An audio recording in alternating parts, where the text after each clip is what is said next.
What's up, guys? In today's video, what I want to discuss is outlining the North Star if you're a D2C ecom founder. I've hopped on dozens of calls with ecom founders in multiple niches: beauty, healthcare, supplements, you name it, unique products like socks. I've worked with a couple of brands there, and even personal care. Now, when discussing and having these conversations, I like to ask them what their North Star metric is. What is the end goal out of all of this processes of spending money, working with agencies, or what's ultimately the goal if they could in the next 2 to 3 years, right? Very few ecom brands or owners, as I should say, rarely think about exiting. And it's something that it's a conversation that needs to be had because there's two types of businesses. There's a business where it only grows if you're working on it and you're putting in the hours day in and day out, and the moment you take a vacation or the moment you get sick, your sales decline as a byproduct of that. Or there's another business where you're building a true asset for a profitable exit in the next 2, 3, 4, 5 years, however long the timeline is.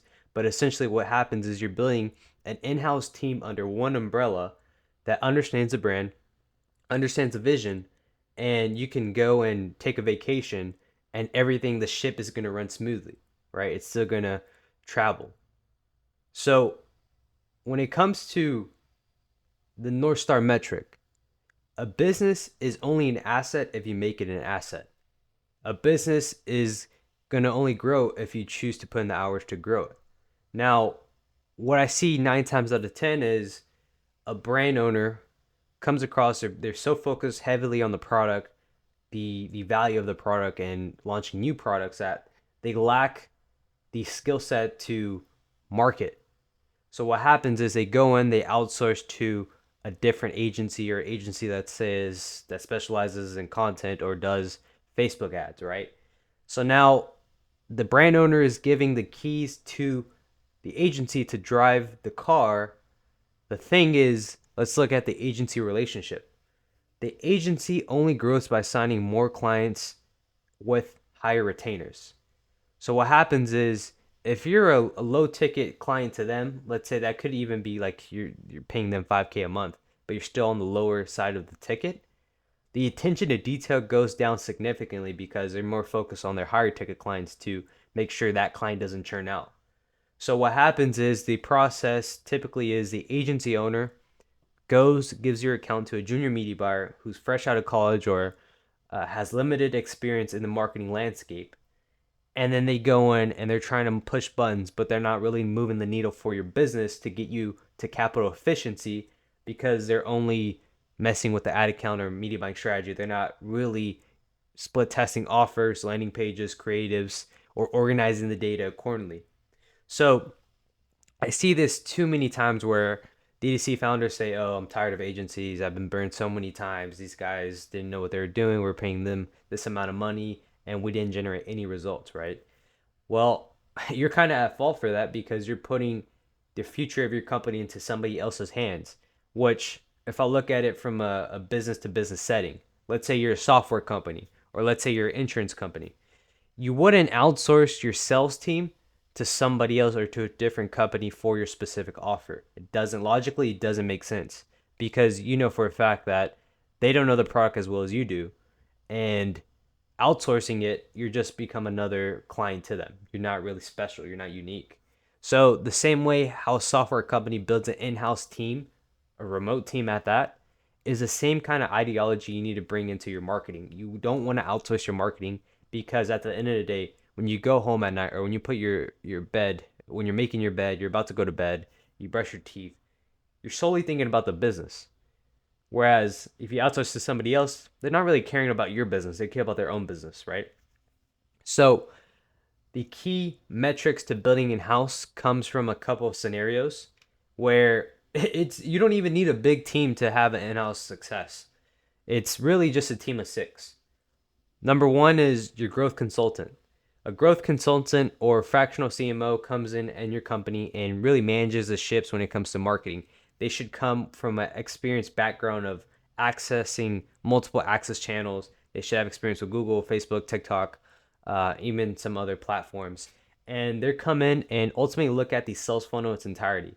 They look at the creatives. They look at the performance for the creatives. They look at the offers, split testing offers, defining hero products, defining product bundles.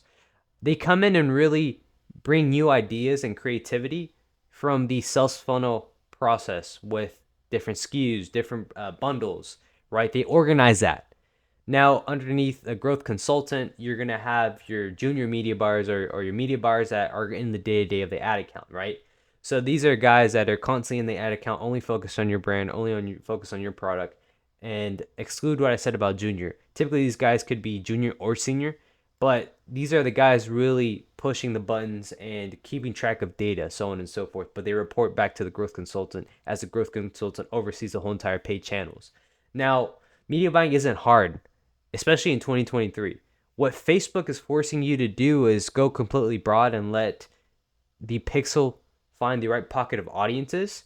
And Facebook's literally telling you, if you look into going online to their articles of where you should be spending most of your time, it's the same thing. It's literally focus on creating better content and focus on better creating better post-click experiences.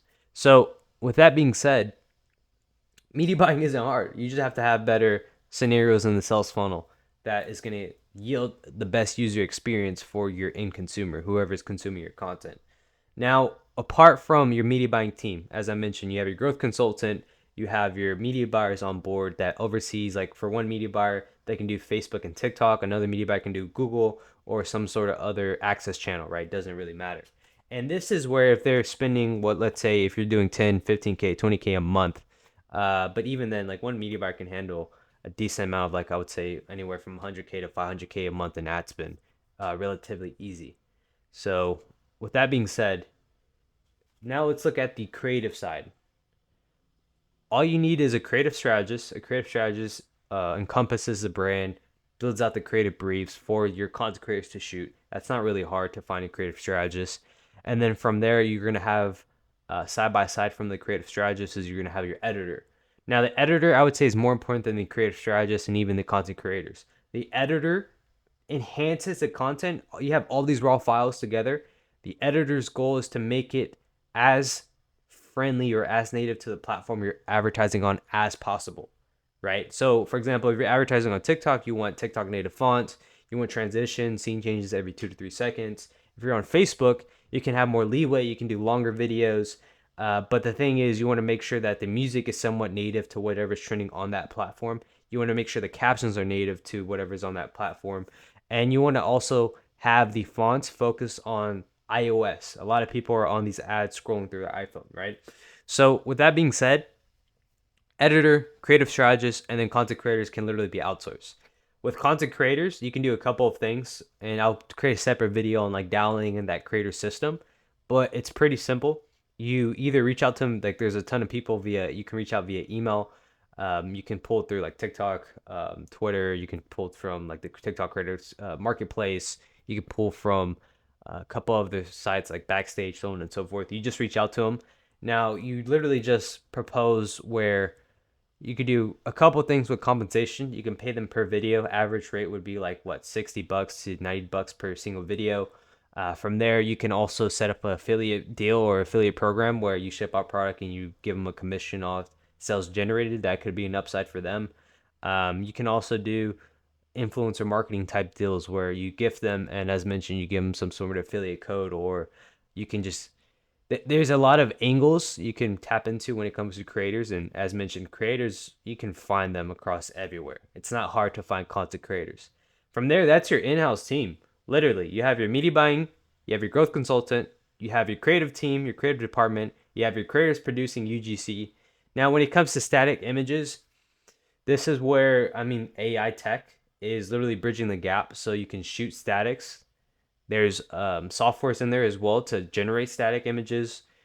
GIFs, you can literally just hire a designer, and that designer can pull together GIFs. But the main bread and butter right now with advertising is UGC. Like Facebook's been promoting UGC heavy compared to statics. So that's literally your 6-man team or 5 to 6 person team, and that's all you need to scale to 7, 8 figures a year, right? It's not really that difficult. The thing is, the lack of experience or the expertise to build that out, I understand that could be somewhat complicated. So, with that being said, I do think agencies do have a place, and agencies aren't all bad, but you need to focus on working with agencies that are lean boutique, small person team, 2, 3, 4 people, and then they're heavily in the day to day, and they're somewhat hungry to work with you because they want to make sure you stay on longer term. That's what I would do if you're looking for an agency, but the end goal should always be to build in house. And if you have no direction and you want to build in house, I have a link to my white paper down below. It's the exact protocol. It's a 30-page guide you need, which will allow you to build in-house to find proper media buyers, how to build a creative system. On top of that, how to validate your sales funnel, how to troubleshoot offers, how to troubleshoot. Let's say a lot of people are going to your post-click process or they're going to your PDP page, but they're not converting, right? My guide gives you the step-by-step process to troubleshoot that to get results, right? And if you do want to build in-house, well, I'll link down below my calendar. You can hop on a call with me. I'll walk you through our protocol. And essentially what we do is we help build in-house with you, if that makes sense. So if you're interested or if you have any questions, drop them down below. But I hope you guys enjoyed this video. And the main focus at the end of the day is, look, nobody's going to work as hard for your business as you. And as a business owner, you should never outsource your marketing. This is your growth engine. You need to have that growth engine in-house. And especially if you're trying to profitably exit, people that acquire companies, they look at a couple of things. They look at, okay, do you have an in-house team? Are you profitable on the front end? Do you have a high lifetime value? Do you have a system in place? Or are you at least reducing churn for every new customer you get into the door, right? These are the variables that if you're looking for an exit, you need to solve right now.